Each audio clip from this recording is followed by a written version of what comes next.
Olá turma, tudo bem? Hoje nós estamos aqui no ambiente novo. Estou gravando a aula durante o dia. Normalmente eu espero as crianças dormirem para depois gravar a aula, mas hoje eu consegui uma conjuntura de astros para que eu pudesse gravar essa aula ainda durante o dia. Só que, claro, pode ocorrer aquelas interferências, né? Uma latida de cachorro, alguém chegar falando comigo, passar um caminhão de gás.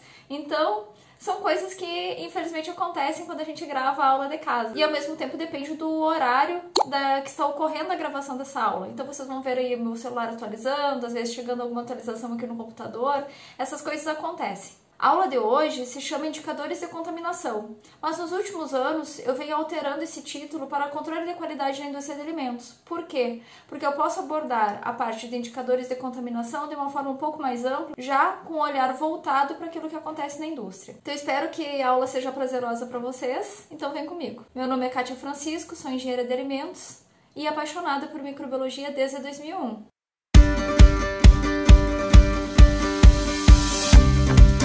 Nós temos que lembrar que os micro-organismos de importância para a área de alimentos são os micro-organismos deteriorantes, os causadores de doenças, ou seja, os micro-organismos patogênicos, como também os micro-organismos que são benéficos, aqueles que são utilizados na produção de alimentos. Bom, para acompanhar o desenvolvimento dos micro-organismos, então a indústria de alimentos ela tem que dispor de alguns tipos de análise para estabelecer uma rotina. Por quê? Então, existem algumas análises oficiais, aquelas que vocês já estão acostumados a ver no CCR de microbiologia. Então, aquelas análises que são exigidas de forma legal para determinar a qualidade do alimento e determinar se aquele alimento está em risco, se ele pode ser consumido, até quando ele pode ser consumido. Agora, existem análises de rotina, que a própria empresa muitas vezes mantém para ter o seu controle interno, porque não adianta analisar o produto somente a partir do momento que ele já está pronto para ser encaminhado para o mercado consumidor. Por quê? Porque se não existirem controles ao longo do processo, pode passar alguma falha e depois de todo o processo realizado, então se perder um lote inteiro. Então, para isso se faz todo o controle do processo, desde a matéria-prima que está chegando no estabelecimento, todas as etapas do processo produtivo e também do produto final. Só que tem algumas análises na área de microbiologia que elas podem demandar muito tempo, principalmente quando existe o risco de ter um micro-organismo patogênico. Por exemplo, uma análise hoje de Escherichia coli, se nós começarmos a análise pelo número mais provável, pode demandar até 9 dias de análise para a gente ter um resultado final comprobatório da presença da Escherichia coli. Então isso aí só para citar um exemplo. Então, nesse sentido, a indústria ela precisa de agilidade. Então, se ela precisa de agilidade, ela precisa utilizar novas técnicas, algumas delas já aprovadas pelos órgãos oficiais, outras metodologias que são confiáveis, mas que são utilizadas para a rotina, ou seja, para o controle interno da indústria. Então, não necessariamente esses resultados vão compor laudos, mas eles vão ficar armazenados no controle de qualidade para comprovar que houve, de fato, o acompanhamento daquela produção, mas que dão respostas mais rápidas. Então, para isso, podem ser utilizadas outras técnicas, além das convencionais, por exemplo, de contagem em placas, ou do número mais provável, com identificação dos micro-organismos patogênicos que foram encontrados. Então, para isso, pode-se utilizar técnica de bioluminescência, de PCR, contagem direta em placas, presença de metabólito. E as indústrias hoje dispõem de diversas técnicas que facilitam a vida, tanto em termos de técnica, quanto também em termos de material, onde a indústria ela pode comprar materiais já prontos para o uso, ou seja, materiais já estéreis, meios de cultura já plaqueados, diluentes, materiais como, por exemplo, uma alça de platina, no caso de plástico, né, já estéril e descartável. Então, tudo isso facilita muito a vida do analista dentro do laboratório, lembrando que o volume, muitas vezes que é avaliado dentro de uma indústria, é muito grande. Então, a indústria sempre vai ter que ponderar o que é mais rentável para ela, se seria manter diversas pessoas dentro do laboratório preparando os meios de cultura da forma como a gente faz nos laboratórios de pesquisa. Então, a gente prepara o material, compõe os meios de cultura, esteriliza, faz o procedimento, depois esteriliza tudo novamente, lava, seca, para realizar o procedimento de novo. Então, para isso a gente precisa de mão de obra, porque a gente precisa todas essas etapas de preparação, precisa de tempo e também precisa de muito espaço. Então, às vezes, a indústria não tem muito espaço, então ela pode utilizar algumas marcas, por exemplo, que não usa placa de Petri, utiliza um Petri filme, por exemplo, e que o espaço é bem menor, então com uma estufa menor a gente consegue fazer um maior número de análises. Bom, mas estamos aqui hoje para falar sobre indicadores de contaminação. Então, o que seriam esses indicadores de contaminação? Eles são micro-organismos que são utilizados para determinar se ali existe uma provável presença de um micro-organismo patogênico. Só que existem algumas características que esse micro-organismo indicador precisa ter para que ele possa, de fato, representar a possível presença desse patogênico. Primeiro, para a gente não avaliar o patogênico, tem que valer a pena a análise do indicador. Então, essa análise ela tem que ser mais fácil, dar um resultado de forma mais rápida, para que esse procedimento, de fato, tenha vantagem frente à pesquisa do patógeno. Então, essa parte de micro-organismos indicadores, vocês podem dar uma olhada na Bernadette, o livro de microbiologia de alimentos, vou deixar aqui na descrição para vocês, para que vocês possam estudar um pouco melhor sobre os micro-organismos indicadores. Então, o que ela traz para nós a respeito das características que os micro-organismos indicadores têm que ter para, então, representar a presença desse patogênico. Então, primeiro, ele tem que ser facilmente detectável. E também, ele deve ter características que o distinguam de outros micro-organismos presentes naquela população. Então, quando o patógeno estiver presente, esse micro-organismo indicador ele também tem que estar presente. E, normalmente, numa concentração um pouco maior. E também ter um período de sobrevivência um pouco superior ao do patógeno. Ele também deve apresentar uma taxa de crescimento semelhante à do patógeno, e quando esse micro-organismo patogênico não estiver presente, ele deve apresentar baixas contagens. Então, frente a diversos indicadores que a indústria de alimentos pode utilizar, o primeiro que nós vamos comentar aqui será sobre os indicadores de contaminação fecal. Então, o primeiro grupo que nós vamos conversar é o grupo coliformes. Então, o grupo coliformes tem sido utilizado há muito tempo, principalmente para análise de água, tá? Mas ele também era muito utilizado para análise de alimentos, enquanto vigorou a RDC número 12, que ela caiu em desuso em 2020, porque houve a publicação da RDC 331 em 23 de dezembro de 2019, mas ela passou a ser cobrada em 2020. Então, na RDC 331, hoje a gente vai ver que a maioria dos alimentos exige a contagem de Escherichia coli, que, mesmo sendo um micro-organismo patogênico, ele também é considerado um micro-organismo indicador da presença de micro-organismos de origem fecal. Mas a RDC 331 ela não exige mais análise de coliformes? Sim, ela exige, de coliformes totais. O anexo da instrução normativa número 60 coloca exigência da contagem de coliformes totais para amostras de água.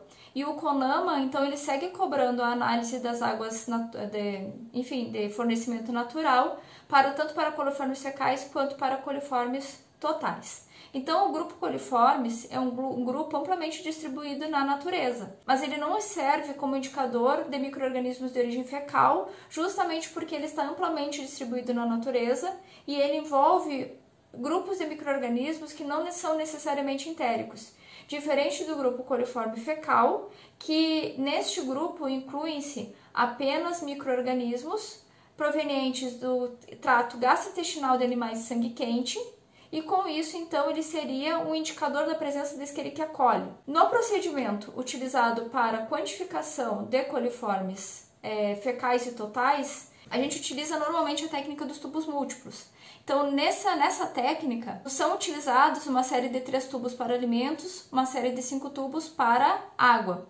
E quando se espera uma contagem muito baixa, se utiliza uma concentração dupla na primeira diluição, a fim de aumentar o volume a ser inoculado dessa amostra nos tubos de ensaio, a fim de verificar se existe ou não a presença do patógeno, então, nessa amostra. Então, essa análise ela envolve um teste presuntivo preliminar, utilizando o caldo laurisulfato triptose, e depois, na sequência, para os tubos que apresentarem resultados positivos com formação de gás, então uma alíquota será transferida para caldos confirmatórios, que seria o caldo verde brilhante e o caldo EC.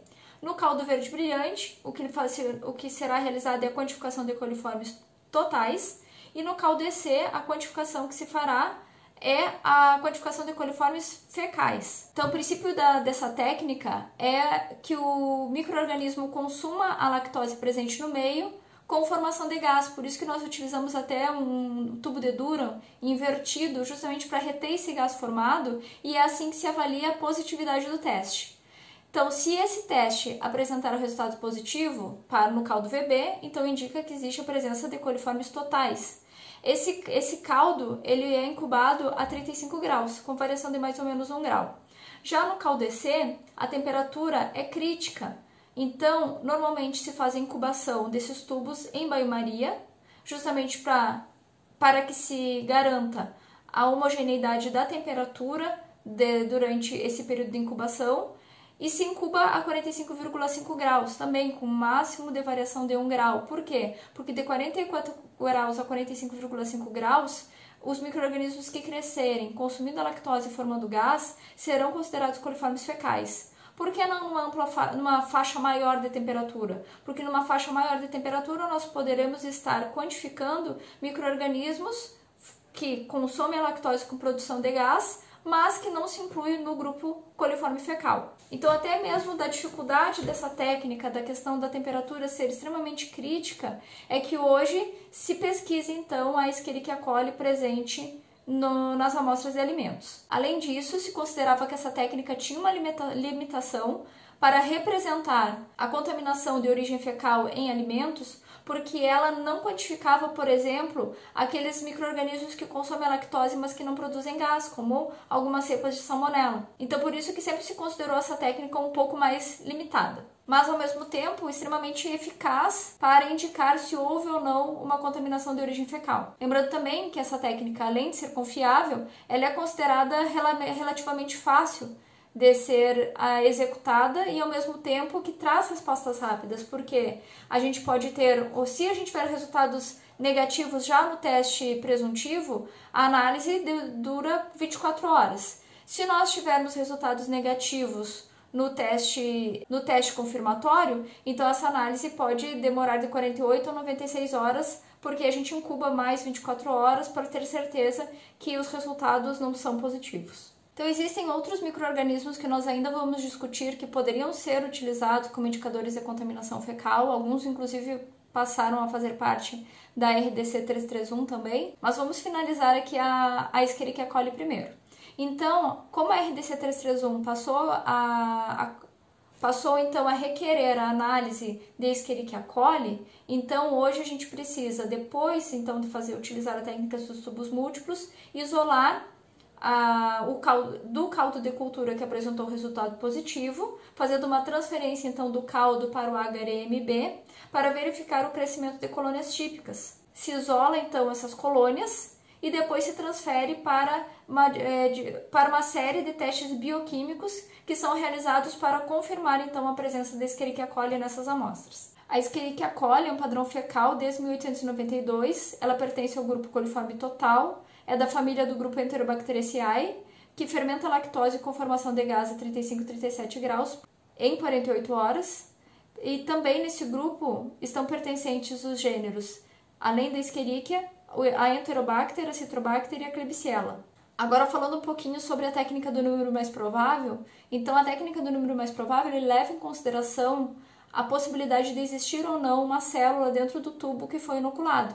Então, se vocês lembrarem, eu comentei com vocês que na área de alimentos se utiliza uma série de 3 tubos e para a água se utiliza uma série de 5 tubos. E tanto a técnica, a análise em si, quanto a análise dos resultados é baseada em metodologia estatística. Então, como que funciona essa técnica? Então, a primeira coisa que a gente tem que compreender é que para a realização dessa análise precisa ter no mínimo 3 diluições. No caso de alimentos, 10-1, 10-2, 10-3. No caso da água, poderia ser 10-0, 10-1, 10-2. Após, então, realizar a diluição da amostra, por exemplo, se for uma amostra de alimentos, a diluição será realizada 25 gramas de alimentos em 225 ml de água peptonada tamponada. Se faz a diluição, nós normalmente fazemos isso no Stomaker, então colocamos a amostra e o diluente no saco do Stomaker, colocamos para agitar, então, para homogeneizar no tempo estabelecido então pelo equipamento que está sendo utilizado, e depois então se transfere uma alíquota de 1 ml desse dessa diluição que foi realizada, então ela já é a nossa diluição 10 a menos 1. Então se transfere 1 ml dessa diluição para um tubo contendo 9 ml para compor a diluição 10 a menos 2 e depois 1 ml desse tubo 10 a menos 2 para o tubo 10 a menos 3. Sempre lembrando de homogeneizar bem os frascos, porque a homogeneização ela é crítica nas análises microbiológicas, uma vez que a gente precisa ter sempre a amostra bem homogênea. E se transfere então para os tubos que serão inoculados, o tubo contendo o meio de cultura, como eu já falei para vocês, o teste presuntivo, o caldo lauricifatriptose, nos testes confirmatórios, o caldo VB e o caldo DC. Claro que quanto maior o número de diluições que forem realizadas, maior vai ser a precisão da contagem da técnica de vocês. Mas na indústria, normalmente se dispõe do histórico de análises. E, ao mesmo tempo, a indústria, às vezes, ela prefere a contagem em placas. Então, a contagem em placas para esse tipo de análise é possível? Sim, é possível, tá? Mas existem algumas amostras que não são possíveis de ser contabilizadas em placa, porque ela tem algum resíduo, por exemplo. Então, para essas análises, é necessário, então, a utilização da técnica do número mais provável.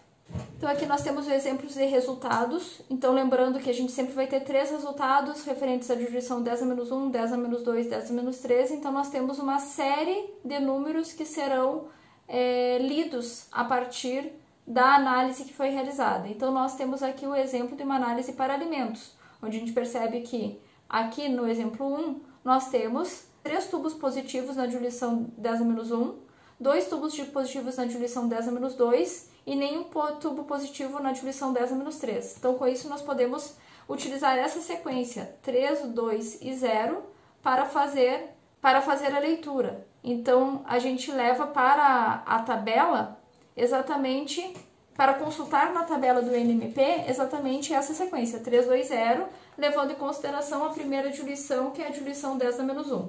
Então, os meus alunos têm acesso a essas tabelas de NMP através da minha biblioteca, aqui na Universidade Federal da Fronteira Sul. Então, se vocês avaliarem esse resultado na combinação de tubos positivos para a tabela de NMP, que vai de 0,1 a 0,01 gramas por grama ou ml para alimentos, então a gente tem a 93 NMP por grama ou ml. Então, o resultado é exatamente esse, justamente porque a contagem partiu de 10 a menos 1. Então, aqui no exemplo 2, a gente tem 3 tubos positivos para 10 a menos 2, 2 tubos positivos para 10 a menos 3 e nenhum para 10 a menos 4. Então, nós também temos a sequência 3, 2, 0. Então, a sequência 3, 2, 0 nos dá na tabela NMP o resultado de 93.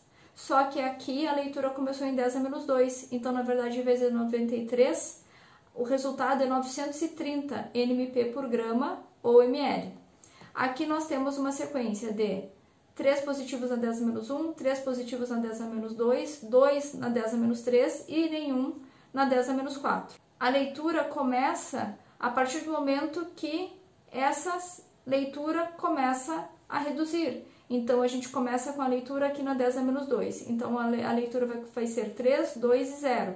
3, 2 e 0 também na tabela 93, levando em consideração a diluição 10 a menos 1. Então, essa leitura é de 930 NMP por grama ml novamente. Já que nós temos 0, 0, 1 e 0, tá? Até a diluição 10 a menos 4. Como que a gente faz essa leitura? De novo, quando a gente tem uma variação aqui de leitura. Então, a gente vai pegar a sequência 0, 1 e 0. Lembrando que aqui está na diluição 10 a menos 2.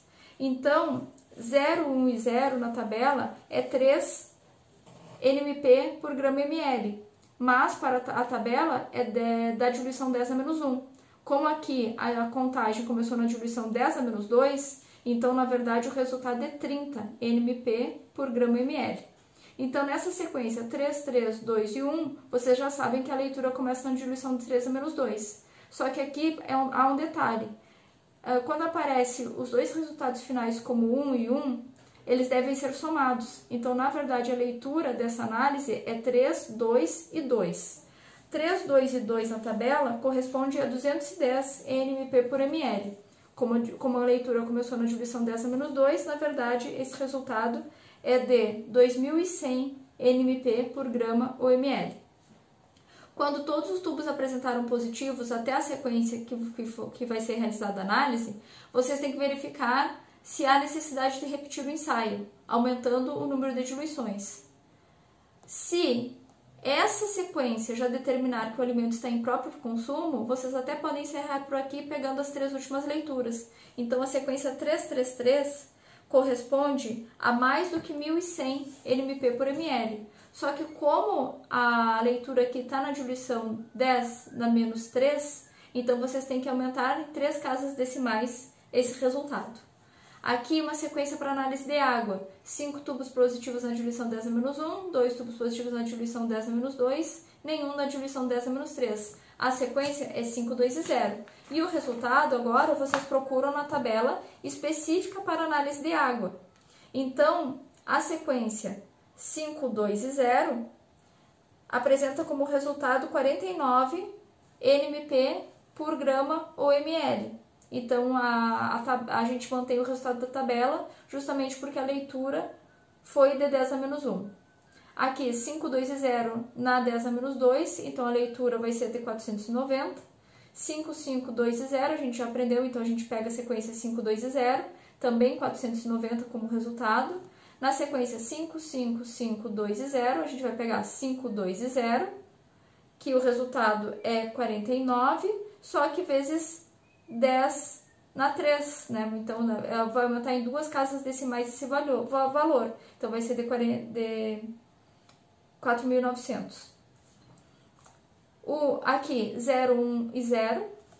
Então, para análise de água, 0, 1 e 0 é de 1,8. Como a leitura começou no 10 a menos 2, vai ser de 18. 5, 5, 3, 1 e 1. Então, a leitura começa em 5, 3 e 1. Então, a leitura é de 5, 3 e 2, porque a gente vai somar esses 2 últimos resultados. 5, 3 e 2 na tabela para a água é 140. Só que como a leitura começou na 10 a menos 2, então o resultado é de 1.400. E aqui com todos positivos, 5, 5, 5, a gente tem como resultado maior que 1.600. Só que a tabela é para 10 a menos 1, então o resultado tem que aumentar 2 casas decimais. Então, o uso dos enterococos como indicador de contaminação fecal é um pouco crítico. Por quê? Porque ele pertence à flora natural de diversos tipos de alimentos. Há algum tempo atrás, se encontrava muita pesquisa da investigação de enterococos em alimentos de origem animal, mas atualmente se encontra diversas pesquisas também investigando enterococos em alimentos de origem vegetal. Então, o que a gente percebe? Uma ampla disseminação desse micro-organismo no ambiente. Então, por isso, é difícil utilizá-lo como indicador de contaminação fecal. Então, o que significa encontrar uma alta contagem de enterococos em alimentos? Significa que houve um problema higiênico-sanitário e que esse alimento que foi produzido sob essas condições encontra-se em risco. Então, sim, ele pode ser um parâmetro a ser utilizado pela indústria da condição higiênico-sanitária do processo. Mas por que ele entra na discussão como um indicador de micro-organismos de origem fecal? Primeiro, por ele ser um grupo mais definido taxonomicamente se comparado com um grupo coliforme total, por exemplo. Além disso, ele pode ser indicador de alguns patogênicos importantes, como as salmonelas que não fermentam lactose. E a família Enterobacteriaceae? Hoje, ela é utilizada como um padrão microbiológico a ser investigado para alguns tipos de alimentos indicados pela Instrução Normativa número 60. Na RDC número 12, essa análise ela não era exigida. Mas, devido à adequação a alguns padrões internacionais, isso passou a ser cobrado. E ela é uma análise que colabora com, por exemplo, a investigação da Escherichia coli. Uma vez que eu já falei sobre as restrições daquilo que a Escherichia coli poderia representar no alimento e de alguns micro-organismos que ela não indicaria, então o grupo Enterobacteriaceae, ele amplia essa investigação. Claro, alta contagem de bactérias do grupo Enterobacteriaceae vão indicar as falhas higiênico-sanitárias do processo ou também má qualidade da matéria-prima, mas ela também pode ser utilizada como indicador de micro-organismos de origem fecal, uma vez que ela possui, dentro da sua família, micro-organismos importantes para a área de alimentos. Então, além da Escherichia coli, ela tem dentro do seu grupo a Shigella, a Yersinia, a Salmonella. Normalmente, a contagem de enterobactérias, a gente tem um resultado em 24 horas utilizando o agar-VRBG. Na contagem de enterococos, normalmente a gente tem um resultado em 48 horas. Por isso que esses indicadores, mesmo que eles não estivessem previstos na RDC número 12, que estava em vigência até 2019, eles já eram utilizados como controle interno por diversas indústrias de alimentos, devido à velocidade de se obter respostas sobre a qualidade do processamento ou do produto final que estava sendo monitorado. Como aqui no Brasil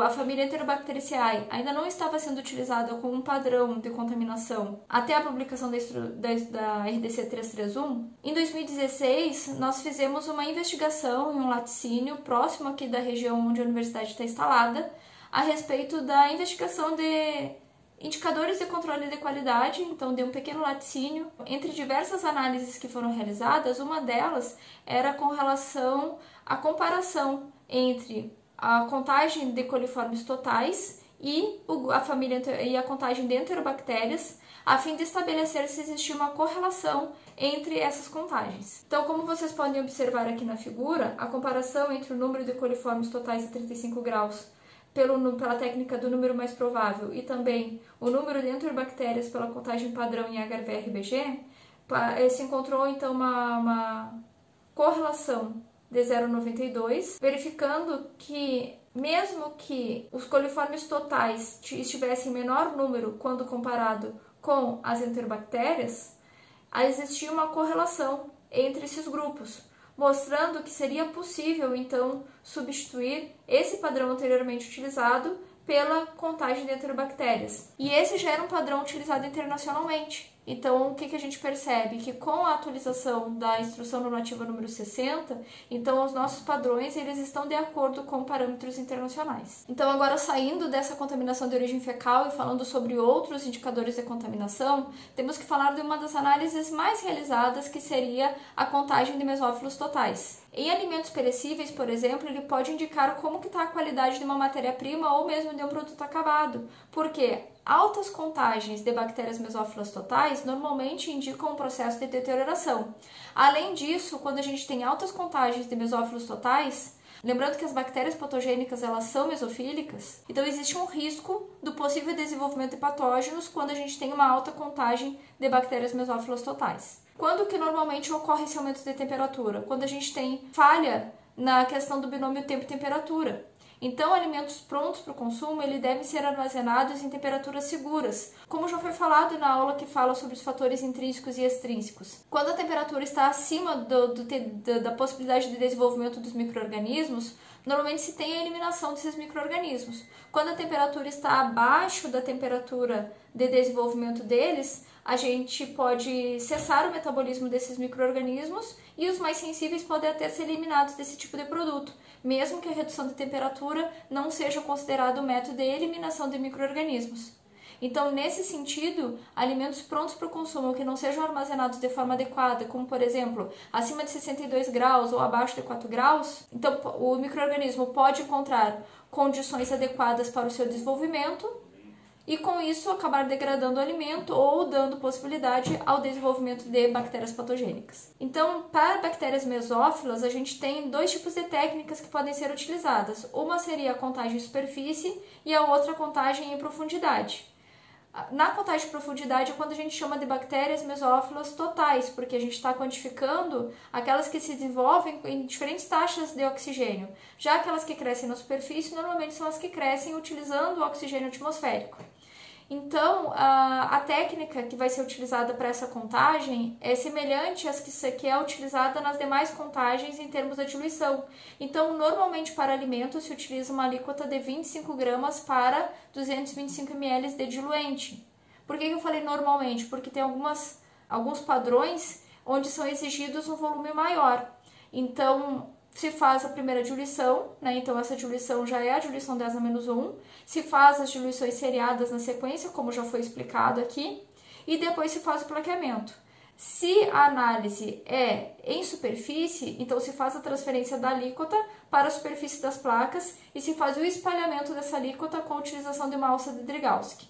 Se a técnica for em profundidade, então se coloca a alíquota no fundo da placa, se verte o agar fundido numa temperatura abaixo de 80 graus para que não haja eliminação então daqueles micro-organismos que estão ali presentes, se faz homogeneização e depois se incuba. Sempre lembrando que quando a gente faz inoculação em placa de bactérias, a incubação sempre deve ser realizada de forma invertida. Por quê? Porque quando a gente coloca a plaquinha em pé, há condensação na tampa. E essa condensação, ela pode gotejar em cima do agar, fazendo o espalhamento das colônias. Como o objetivo da utilização do agar sólido é justamente para que a gente tenha colônias separadas, para que seja possível quantificá-las, então determinar o número de micro-organismos presentes na amostra, essa condensação ela precisa ser evitada. Então, para isso, a gente incuba as placas de forma invertida. Agora, vamos dizer que o alimento de vocês ele não é acondicionado na temperatura ambiente. Vamos dizer que ele seja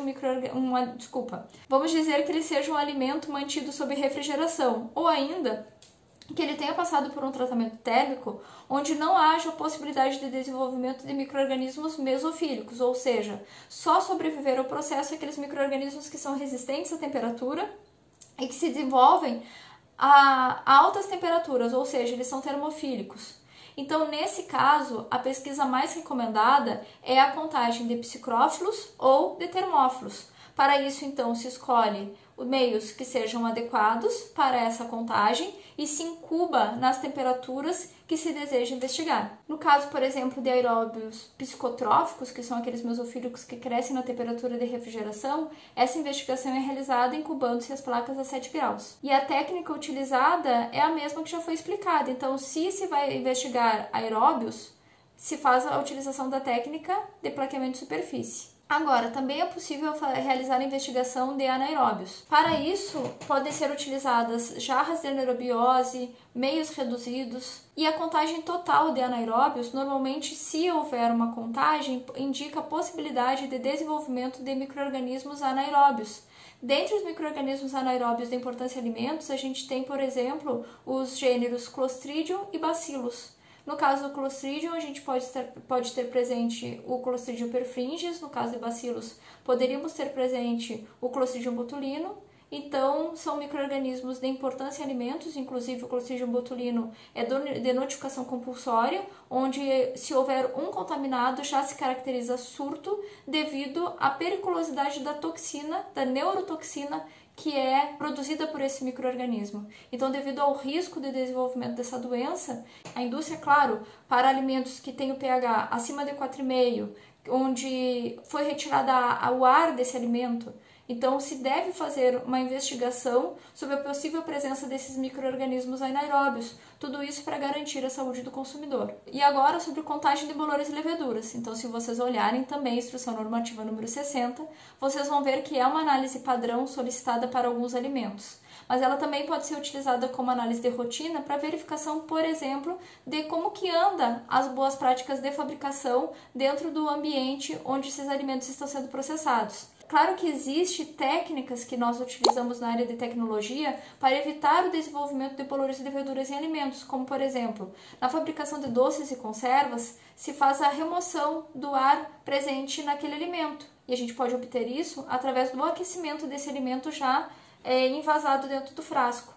É claro que a gente tem que lembrar do que eu recém citei. Para alimentos com pH acima de 4,5, a gente corre o risco de ter o desenvolvimento do Clostridium botulino. Então, por isso que o processo precisa ser sempre higiênico e bem controlado, sempre para garantir a saúde do consumidor. Nos casos onde, assim como eu citei para vocês lá na aula de fatores intrínsecos e extrínsecos, às vezes, mesmo que tu utilize diversas barreiras, como por exemplo, redução da atividade de água, adição de sal ou açúcar, fez tratamento térmico e mesmo assim existe a possibilidade do desenvolvimento de micro-organismo, às vezes é necessário a adição de conservantes químicos. Então, no caso para o controle de bolores e leveduras, às vezes também é necessário a adição de algum conservante que seja permitido pela legislação específica. Os fungos, na forma vegetativa, eles são mais lábeis ao tratamento térmico. Então, tratar termicamente os alimentos normalmente faz com que haja a eliminação desses micro-organismos. Só que a gente também tem que lembrar da aula de fatores intrínsecos e extrínsecos, onde quando a gente tiver uma carga microbiana muito alta no começo do processo, a gente tem que lembrar que o tratamento térmico, ele consegue reduzir uma determinada taxa de micro-organismos ali presentes. Então, não necessariamente a gente vai atingir aquele ideal previsto na legislação. Então, por isso que a matéria-prima, ela sempre tem que ser de qualidade. Ela não pode ser uma matéria-prima onde houve falhas na conservação, fazendo com que essa matéria-prima já coloque em risco o processo, a qualidade ou a longevidade desse alimento. Para análise de qualquer tipo de micro-organismo, eu sempre recomendo a leitura da Neuzeli, que é um livro que nós utilizamos para as práticas de microbiologia de alimentos, chamada Manual de Métodos de Análise de Alimentos e Água. Então, é interessante consultar essa referência para que vocês possam escolher a análise mais adequada para o tipo de alimento. Por quê? Nem sempre que eu vou citar uma metodologia para vocês, significa que aquela metodologia é a mais adequada para o alimento, porque muitas vezes depende do tipo de produto que nós estamos avaliando, se é uma carne, se é um leite, se é um outro, se é um suco. Ao mesmo tempo, às vezes o pH, a atividade de água interfere na análise, então para isso a gente precisa determinar qual o alimento vai ser avaliado, justamente para poder ser escolhido o tipo de análise correta que precisa ser aplicada naquele processo. E análise de estafilococcus. Estafilococcus, se vocês olharem na instrução normativa número 60, vocês vão ver que ele continua sendo solicitado para diversos tipos de alimentos. Em alguns casos, é necessário a pesquisa das toxinas produzidas, porque a gente não avalia Staphylococcus aureus, nós avaliamos Staphylococcus coagulase positiva, mas devido a algumas pesquisas terem mostrado que, às vezes, Staphylococcus coagulase negativa estavam produzindo toxinas de importância para a área de alimentos, então é importante que, quando essa contagem de Staphylococcus é alta, existe a necessidade da investigação da toxina. Ele também é um indicador de qualidade higiênico-sanitária. Então a gente tem que lembrar que o Staphylococcus muitas vezes está presente nas fossas nasais, na boca, no cabelo do manipulador. Então, se não há boas práticas no momento da elaboração de um alimento, pode haver a transmissão desse micro-organismo do manipulador para o alimento. Então, eu até lembro de uma história que a minha professora contou quando eu estava na graduação, que ela disse que uma vez houve um surto de contaminação numa linha de sorvetes. E fizeram investigação da linha, da matéria-prima, do produto final, e ninguém conseguia descobrir de onde que vinha aquela contaminação. Até que descobriram que era um manipulador que provava os sorvetes na linha. Então, hoje na indústria de alimentos, normalmente se oferta os produtos que são produzidos para os colaboradores, para que ninguém consuma alimento nenhum na linha. Então, eu já fui, por exemplo, numa fábrica de chocolates, onde nos intervalos, os funcionários, todos os funcionários, eles tinham acesso a uma mesa onde se tinha todos os produtos produzidos por aquela empresa. E eles poderiam comer à vontade. Inclusive, tive alguns amigos que trabalharam lá que comentavam que tinham ganho 7 quilos lá nos primeiros 3 meses de trabalho, justamente por causa daquele consumo de doces que eles não eram acostumados, mas era irresistível. Daí vocês devem pensar, puxa vida, eu ia comer chocolate o resto da vida. Os maiores amantes de chocolate que trabalharam lá disseram que depois de algum tempo, eles passavam como se fossem ilesos ao chocolate, porque eles trabalhavam o dia inteiro com aquela matéria-prima e acostuma os olhos, acostuma o paladar, já tem a questão do produto estar livre para ser consumido, então eles acabaram não sentindo mais aquela necessidade de consumo e até nem paravam mais ali na mesa na hora dos intervalos para consumir os produtos. Então para vocês verem que determinadas políticas que são adotadas dentro da empresa, elas são extremamente necessárias para garantir a segurança da produção, como aquela questão da história do sorvete. Então a pessoa provava na linha e provavelmente era esse ato de risco, né? Então que a pessoa provava, na hora de provar, então ela contaminava os sorvetes que estavam sendo produzidos por aquela unidade. O Staphylococcus também é utilizado para verificar a qualidade da higiene das mãos dos manipuladores. Então, também, como eu já falei, é um indicador de qualidade de higiene sanitária que pode ser utilizado tanto para análise de superfície, análise de mãos, como também análise de alimentos, inclusive sendo solicitado como uma análise padrão pela Instrução Normativa número 60. A gente tem que lembrar que alguns clostrídios estão envolvidos em toxinfecções alimentares.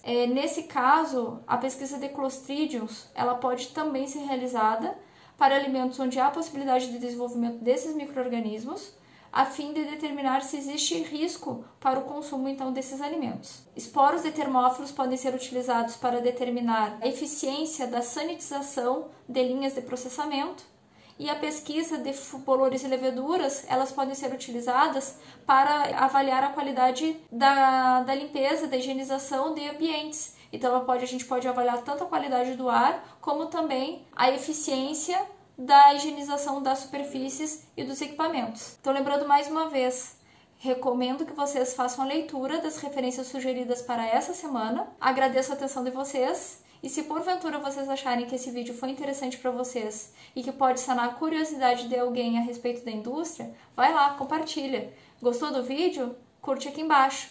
E, se achar interessante, deixa um recadinho aí para mim. Um abraço, tudo de bom!